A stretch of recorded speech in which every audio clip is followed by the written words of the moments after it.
ലോണിന്റെ സ്കീമുകൾ ഒരുപാടുണ്ട്. സ്റ്റാർട്ടപ്പ് തുടങ്ങാനോ നമുക്ക് ഫണ്ട് കളക്ട് ചെയ്യാൻ ഒരുപാട് വഴികളുണ്ട്. അങ്ങനെ ഒരു വഴിയാണ് അയൽക്കൂട്ടം.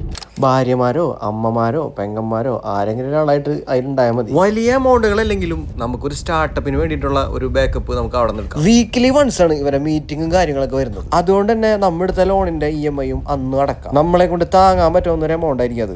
മന്ത്ലി ആകുമ്പോൾ നമ്മളെ കൊണ്ട് താങ്ങണമെന്നില്ല ഒരു സ്റ്റാർട്ടപ്പിന്റെ കാര്യത്തിൽ പ്രത്യേകിച്ച്. അതുകൊണ്ട് തന്നെയാണ് ഞാൻ ആദ്യം തന്നെ പറഞ്ഞത് കഴിഞ്ഞ വീഡിയോയിൽ വലിയ ലോണുമിലേക്കൊന്നും ആദ്യം കയറിച്ചില്ല. 4 വർഷം കൊണ്ടുണ്ടായ എന്റെ എക്സ്പീരിയൻസ് ഉണ്ടാ ഞാൻ നിങ്ങൾക്ക് ഷെയർ ചെയ്യാം. എന്റെ ഒരു കാഴ്ചപ്പാടിൽ സ്റ്റാർട്ടപ്പ് കൊണ്ട് ഉദ്ദേശിക്കണം എന്താണെന്ന് വെച്ച് കഴിഞ്ഞാൽ ചെറിയ ഇൻവെസ്റ്റ്മെന്റിൽ ചെറിയൊരു ബിസിനസ് നമ്മളൊരു സെൽഫ് എംപ്ലോയി ആയി തന്നെ ഒറ്റക്ക് റൺ ചെയ്യും. അതുകൊണ്ട് തന്നെ A to Z കാര്യങ്ങൾ നമുക്ക് ഇതിൽ നിന്ന് പഠിക്കാൻ പറ്റും. അപ്പൊ പരമാവധി വീഡിയോ സ്കിപ്പ് ചെയ്യാണ്ട് എല്ലാവരും കാണാൻ ശ്രമിക്കുക. സബ്സ്ക്രൈബ് ചെയ്യാത്തവരുണ്ടെങ്കിൽ സബ്സ്ക്രൈബ് ചെയ്യുക. വീഡിയോ ഇഷ്ടമായി കഴിഞ്ഞാൽ ലൈക്ക് ചെയ്യുക, കമന്റ് ചെയ്യുക. പിന്നെ അയൽക്കൂട്ടങ്ങളിലുള്ള ഒരു സ്കീമാണ് ലിങ്കേജ് ലോൺ സ്കീം. 20 മെമ്പേഴ്സുള്ള അയൽക്കൂട്ടങ്ങളിൽ 10 ലക്ഷം വരെ ഈ ലോൺ കിട്ടുമെന്നാണ് എന്റെ അറിവ്. അയൽക്കൂട്ടത്തിലെ 20 മെമ്പേഴ്സിന്റെ സഹകരണ ആവശ്യമുണ്ടാ. അധികം പ്രൊസീജിയേഴ്സ് ഒന്നും കൂടാണ്ട് ഏറ്റവും എളുപ്പത്തിൽ കിട്ടുന്ന ഒരു ലോൺ കൂടിയാണ്. ഇങ്ങനെയുള്ള ചെറിയ ചെറിയ ലോണുകൾ എടുത്താലുള്ള പ്രത്യേകത എന്ന് വെച്ചാൽ നമ്മുടെ ബിസിനസ് ഡെവലപ്പ് ആവുകയും ചെയ്യും. വലിയ വലിയ ബാധ്യതകളില്ലാണ്ട് നമ്മളെ ലോൺ ക്ലോസ് ആവുകയും ചെയ്യും. പിന്നീട് നമുക്ക് നമ്മുടെ ബിസിനസിന്റെ ഗ്രോത്തിങ്ങിനനുസരിച്ച് നമുക്ക് വലിയ വലിയ ലോണുകളിലേക്ക് കയറാവുന്നതാണ്. നിങ്ങളുടെ വിലയേറിയ ലൈക്കുകളും കമന്റുകളാണ് എനിക്ക് ഫേവറായിട്ട് കിട്ടുന്നത്. 4 വർഷം എനിക്കുണ്ടായ പോസിറ്റീവ് നെഗറ്റീവ് ആയിട്ടുള്ള കാര്യങ്ങൾ നിങ്ങളിലേക്ക് ഷെയർ ചെയ്യാൻ പറ്റുമെന്ന് വിചാരിച്ചുകൊണ്ട് ഞാൻ ഇന്നിവിടെ വൈൻഡപ്പ് ചെയ്യണ്ട.